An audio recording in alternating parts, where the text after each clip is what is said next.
Indian youth Congress ఆధ్వర్యంలో ఢిల్లీలో మరియు బీహార్లో జరిగినటువంటి మెగా జాబ్ మేళాలకు తండోపతండాలుగా వేలాదికి వేలుగా నిరుద్యోగ యువత తరలి వస్తుంది. మన దేశ జనాభా 140 కోట్లు.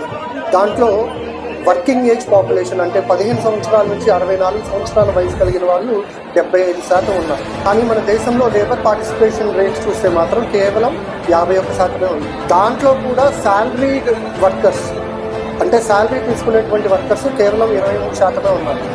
2014లో అధికారంలో రాకముందు ప్రధానమంత్రి అవ్వకముందు నరేంద్ర మోడీ గారు సంవత్సరానికి 2 కోట్ల ఉద్యోగాలు ఇస్తానని చెప్పి ప్రామిస్ చేశారు. కానీ అప్పటికే యూపీఏ 1 and 2 గవర్నెన్స్ లో నాన్ ఫార్మ్ జాబ్స్ సంవత్సరానికి 75 లక్షలు క్రియేట్ అవుతా ఉన్నాయి. కానీ ఈ రోజు దానికి సగం కూడా జాబ్స్ క్రియేషన్ జరగట్లేదు. గత 5 ఏళ్లలో దాదాపు 56 లక్షల మంది ఫార్మింగ్ జాబ్స్ వైపు వెళ్ళిపోయారు. వికసిత్ భారత్ విశ్వగురు అని చెప్పుకుంటున్నటువంటి నరేంద్ర మోడీ గారు మరి ఆయన ప్రధానమంత్రిగా ఉన్న టైంలో ఆయన హయాంలో పడిపోయినటువంటి FDI కాంట్రిబ్యూషన్ టు GDP ఎంత పడిపోయిందో ఆయనకు తెలియదా? గత 6 ఏళ్లతో పోలిస్తే అత్యంత తక్కువగా ఈ రోజు ఉంది ఫారిన్ డైరెక్ట్ ఇన్వెస్ట్మెంట్. 17% జీడీపీకి కాంట్రిబ్యూషన్ చేసేటువంటి మ్యానుఫ్యాక్చరింగ్ రంగాన్ని ప్రధానమంత్రి మోడీ గారికి ఇచ్చినటువంటి GST ద్వారా MSMEలు నాశనం అయిపోయి ఈరోజు కాంట్రిబ్యూషన్ 13% పడిపోయింది.